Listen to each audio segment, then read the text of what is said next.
Star Wars, Vanity Fair, special guest. Let's do this. NERDSoul.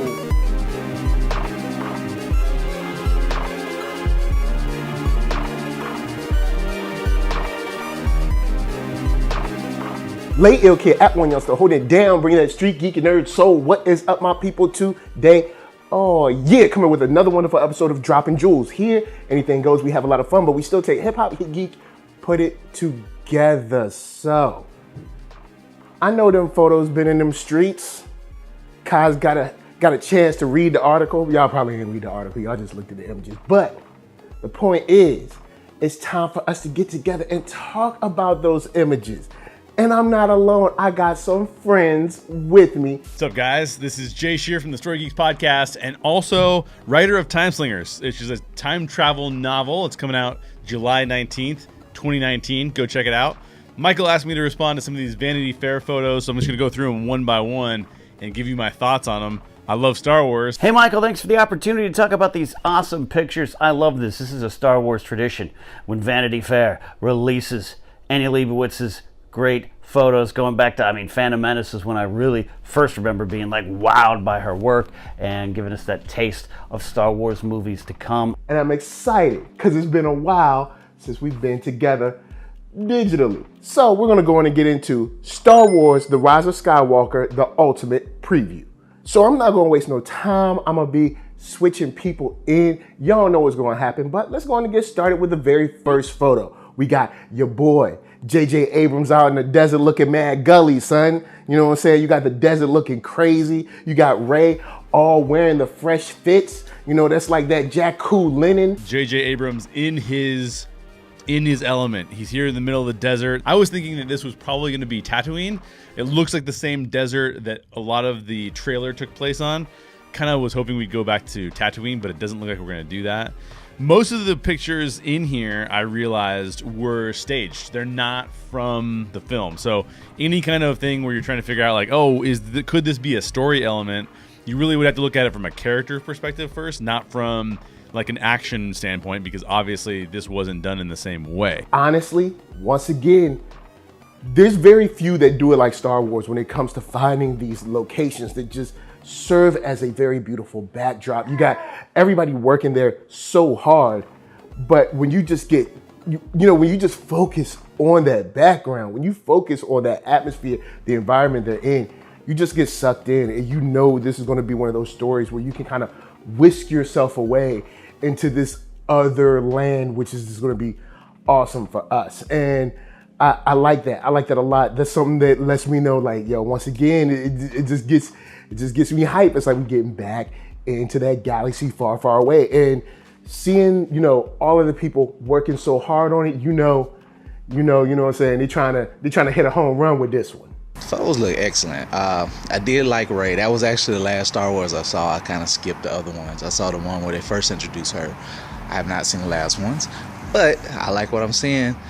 They out there in the desert, or some wasted land. The background looks all clean and smooth, and it's like a desert. And her fit, the robe and all of that is clean as heck. Now, before we go any further, I do want to give a shout out to Annie Leibovitz. I hope I am not screwing up your name, but she is the young lady that took the photos that we're looking at. It's super cool. And the next one we're getting into is the cover. We got two covers. We got Kylo Ren in one. You got your girl Rey in one. And what I like right here is that close up on the costuming, the makeup. When it comes to costuming and makeup, Star Wars is on another level. Like, don't give me, this is no shade to, other fly franchises and other dope movies, but there's something magical about when Star Wars step in the game. Look at Kylo Ren. Look at that. Look at how evil yet comfy it looks at the same time. Like, he got that nice little padded, but it's also probably like a special tri-weave of like carbon fiber or something to help keep him protected. Come on, man. He ain't just rolling up in there and just cotton only. You know what I'm saying? That's like that galactic cotton. You know what I'm saying? And that's what I love about it. He's looking ready, but also like, fear me at the same time. It's like, yo, fear me, but I'm also, I'm comfortable, and I've got the flexibility required to get down. Now on the other side, we got Rey. And Rey, you know, just imagine all the words ain't on her. You know what I'm saying? Rey is looking just free. That's what, when I look at this outfit, it just looks like she's free flowing. She's able to kind of like move with the wind and able to push and pull, like on some Tai Chi stuff. And I'm feeling the direction. It's like kind of like going back to what she was wearing, but like with some tweaks on it. So I'm definitely feeling it. If you made me choose between the Kylo cover and the Rey cover, I'd probably go with the Rey cover. If you scroll down, there's this like, it almost looks like it was part of Jabba's like bounty hunter staff or something. And like they got all these dudes. This guy has this giant sword. This other guy has like this mace looking thing. I mean, the character design in all of these photos is impeccable. It's amazing. This one guy has a gun for an arm, which I'm actually kind of pissed about because we're working on a story right now that I've been working on for years, probably since 2012, and one of the guys has a gun for an arm. So what? J.J. Abrams got to take that from me. I don't know how that works. But finally, yes, finally we get to see the Knights of Ren. And I'm digging it. They look rugged, they look weathered and torn, but they also look dangerous. I was expecting a different look, but here, I'm not mad at this kind of like grungy, very post-apocalyptic look. You know what I'm saying? You got, you know, the arm guns, and you got like this kind of like makeshift looking axe, and you got like this stick that looks like there's some kind of like bomb or something on the end. I have no idea, but we'll find out in the movie. But here, just how they look rugged. Like these dudes look like they just got out of galactic jail. Like they look like they ain't playing.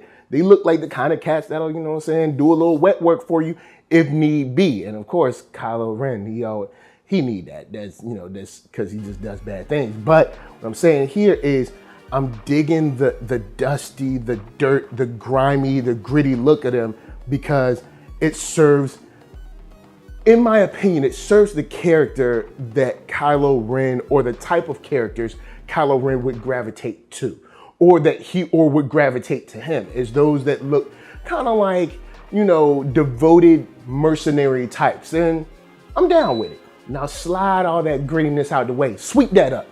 Cause Zori Bliss got that pristine look.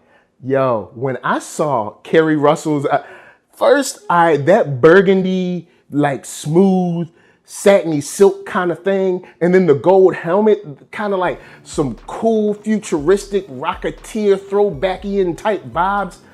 Yo, I'm like, shorty is clean. Probably my favorite photo of all is the Kerry Russell photo. I don't know what I expected to see from Kerry Russell, but it was not this badass picture. It looks like if you took Boba Fett and the Rocketeer and mashed them up and you would get this photo. This photo is killer. I love some of the intricate design, both in her suit. You can see like the ridges in her suit, but also in her belt. Her belt design is awesome. And she has what looks like either like two guns, or, I mean, I don't think she's a Jedi or a Sith. Who knows though, right? We have no clue what's going on in this film, but she looks like she has like either Dooku style sabers, or she has some kind of sick looking dueling pistol like blasters, which is awesome. I love that photo. I was not excited about Kerry Russell's character. Now I'm super excited about it. It's fantastic. She's probably gonna be dangerous because it does say she's a scoundrel, but at the same time, you can look good and be a scoundrel at the same time. And if you look closely at this outfit, you know, outfit, uniform, whatever you want to call it, it's very meticulously put together. Like she is not catching a fade. Like she can kill somebody and then go to the governor's ball in the same night. You know what I'm saying? Whatever she needs to do, she can handle it like that. And I'm digging not only her, but the setting that she's in. It's very dark, it's very dim, but she shines in it. And yo, that helmet caught me. I was like, ooh, no, she didn't. But she ain't the only one shining. I like General Hux and General Pride. Now, I am in no way an Empire or First Order sympathizer, but I will say this, that black on black look kind of nice, man. That galactic linen is looking fresh. I ain't going front. You know what I'm saying? I'm not saying that I would switch sides, but maybe just holler at that tailor real quick, because the boys look clean. I ain't going front. You know what I'm saying? The boys look clean. Now, the rest of their troops be getting the whack clothes, but I guess you got to get the general level to get them good clothes. But here, you know, in this little portrait that they took, I was like, you know what? You clean up nice. Now, I mean, you're probably going to get punked out. You never know. Him and Kylo Ren, we don't know how that's going to play out. Maybe some insurrection, maybe a coup. We don't know. But for now, boy's looking straight suave. Richard E. Grant from Warlock is in this, and Doctor Who. Sign me up. Hux is like kind of a joke villain to me. They're always making fun of him. Like in half the scenes that he's in, they're making fun of him. But I love that they put him with General Pryde. General Pryde has a more serious, kind of stoic, kind of angry look. I think that photo is really cool. I love the little screens on here too, the attention to detail, because they're hearkening back to original trilogy kind of ideas, and design, but more sophisticated. And I just think that that's really, really cool. Now, before we hit the jump, I did want to focus just a little bit because I know there's a bunch of images, but we get two quotes. And one of the quotes says, "This trilogy is all about this young generation, this new generation having to deal with all the debt that has come before."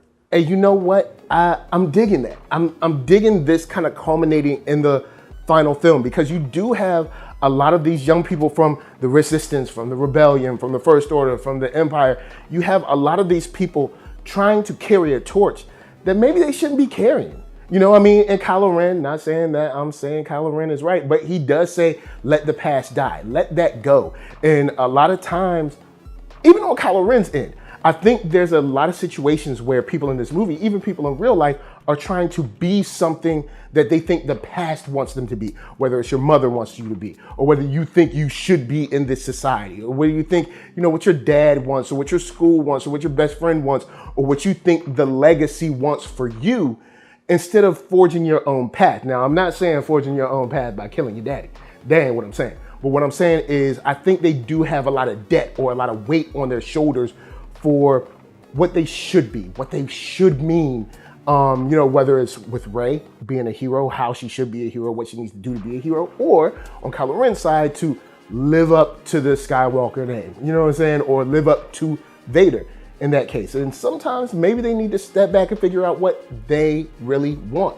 Now, next we got three. We got Desert Power, Hot Take, and Sandblast. And they're kind of all centered around the same part where somewhere in this desert, we gonna get in a chase. So we got like Chewie, you got BB-8, you got Finn, C-3PO. He even getting dabbed down because it's a little too toasty out there. The picture that gets me right away, as you can see it on my shades, is C-3PO.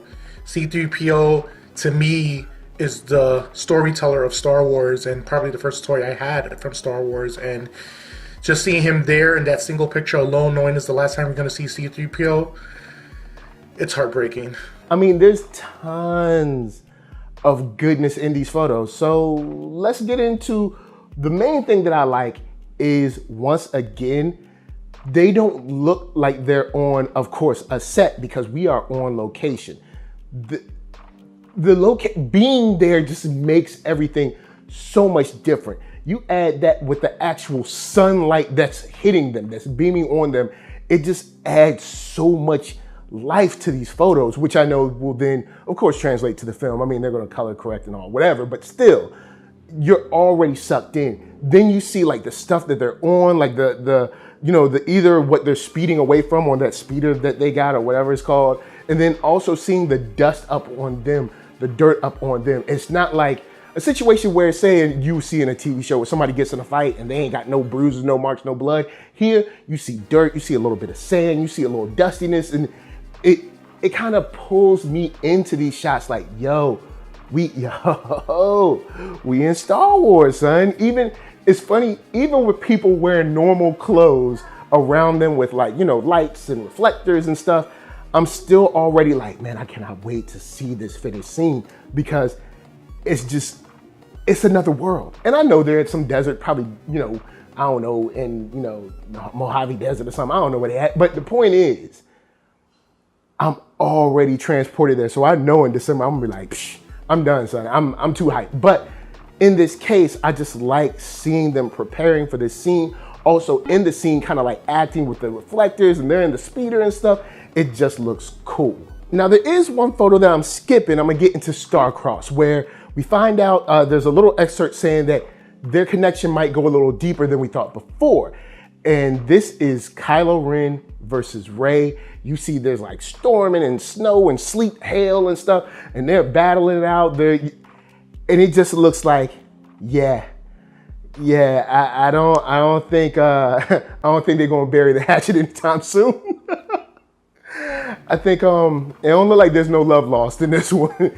But I do like how deep this scene looks. I just love the epic shots, the feel. Rey, Kylo, are they fighting on the remains of the Death Star? What's emerging from the water as rain falls on them when they fight? The reveal of the Aki. I love the behind the scenes stuff, especially the John Williams conducting the symphony shot, because you got Leia in the background, and it looks really good. We'll see how it plays on the big screen, of course, but I have a lot of faith in bringing Leia back the way they are, and it looked really good.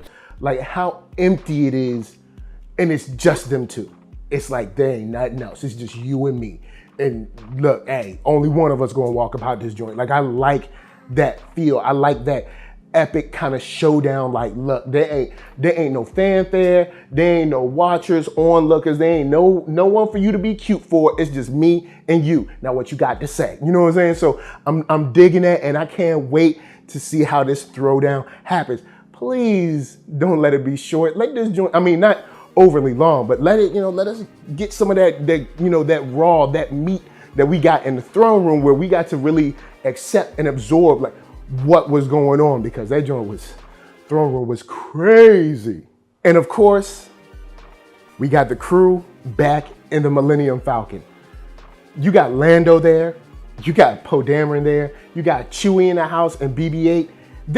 You know what, I'll say this, Star Wars finds a way to make the Falcon look unique, look inviting, look special and nostalgic every time we show up. You know what I'm saying? Whether it's from the original trilogy, whether it's in Han Solo or the solo film, whether it's up to the new trilogy, even to now, every time we step into the Falcon, we either find out something new about it, or it just looks so good. The Falcon finds a way to just connect you to those good times of getting away from the Empire, just nearly missing death, all that type of stuff, where it's just awesome. And if you've read any Star Wars comic books, the Falcon has done way more stuff that you ain't even seen on screen, or even read any novels as well.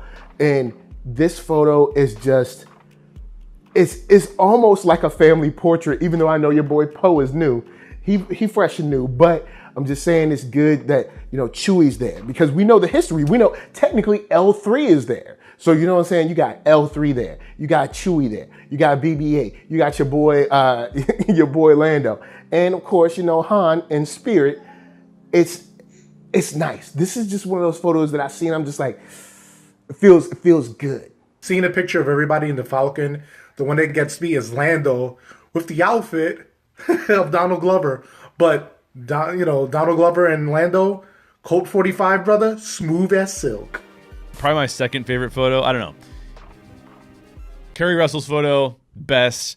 Either the second best is going to be Finn on the horse, or it's going to be this killer shot of Lando, Chewie, and Poe inside the cockpit of the Millennium Falcon, which is what it looks like to me. Awesome to see Lando Calrissian back in the Millennium Falcon.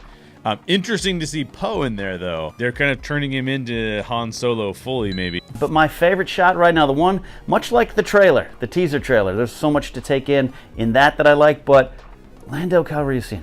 In the teaser trailer, his laugh, that got me going. I love Lando as one of my favorite characters, and I'm so happy to have Billie Dee Williams back, and I think it's perfect. I know we wanted him in 7, we wanted him in 8, but the opportunity just wasn't perfect.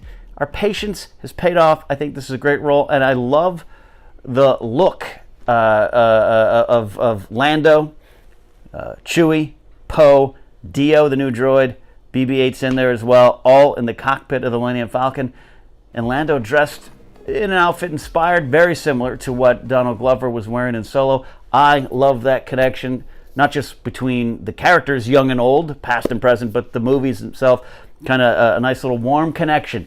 And I'm so happy to have Lando back in the Star Wars galaxy. I mean, he never really left. Next photo, we're just gonna get into Personna, which is, I guess, this one planet. Hopefully it's just one desert planet that we're on, and it says Personna, so I hope that's how I'm pronouncing it. But what I like about this photo is the contrast between the colors of the garments that these aliens and humans are wearing against the backdrop of the desert. You know, you have this vast monochromatic tones of earth and brown, and then you have these beautiful colors of like purple and blue and orange and, you know, reds and stuff. Like, so it helps them pop, but also look very, very tribal, not in kind of like a negative or combative way, but tribal as in far, you know, like community and family. It makes them look like they are part of one another, a part of, you know, one village, I guess you could say.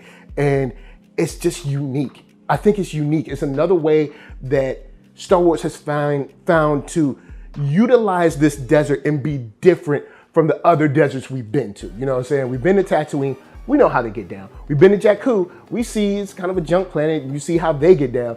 And now at Personna, we get another look. But I will say this, man, like, we need some regular planets. So there are any like Earth type planets where it's like normal, you know, like spring and fall and stuff. We need to get some of that.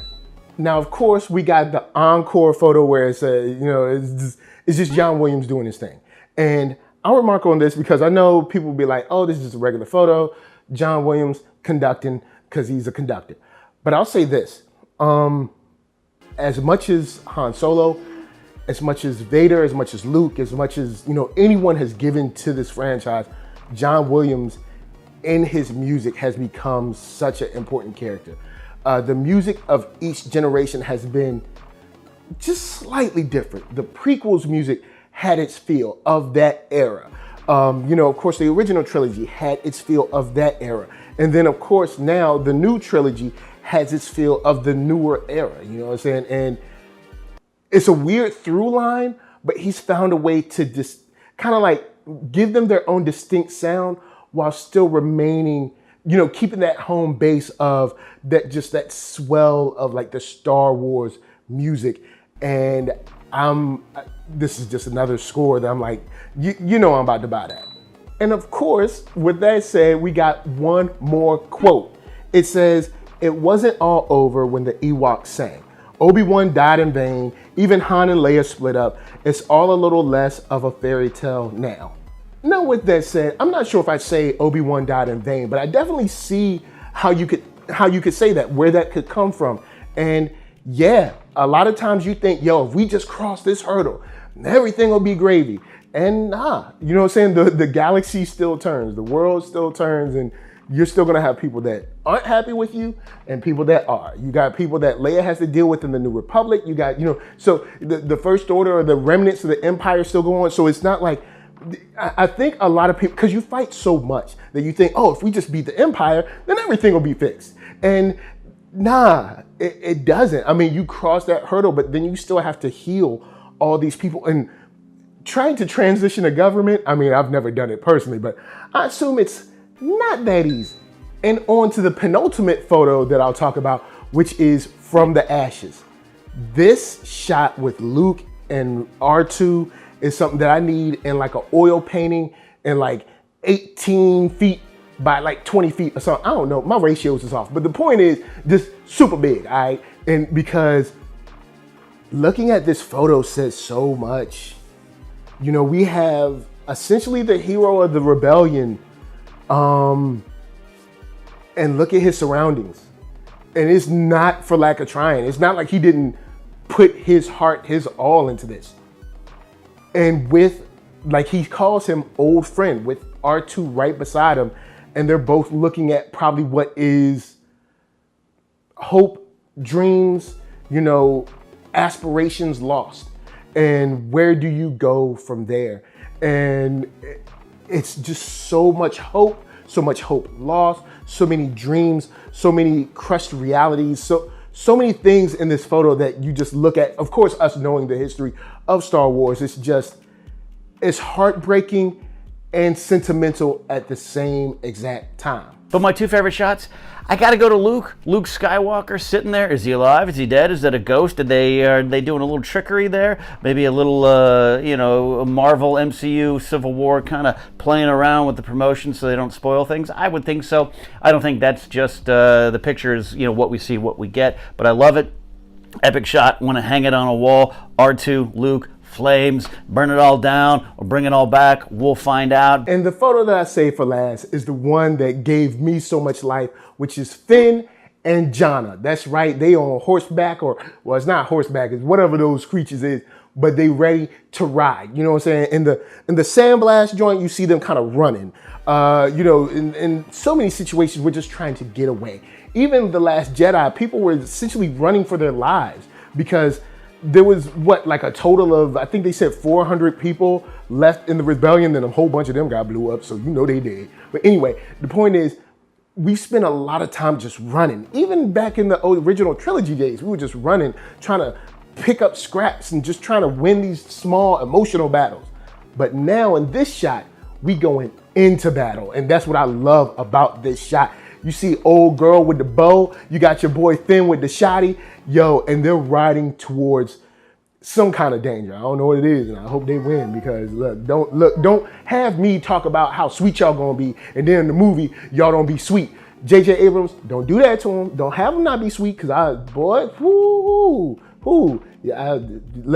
will send a very stern email. There's a photo of Finn riding a horse.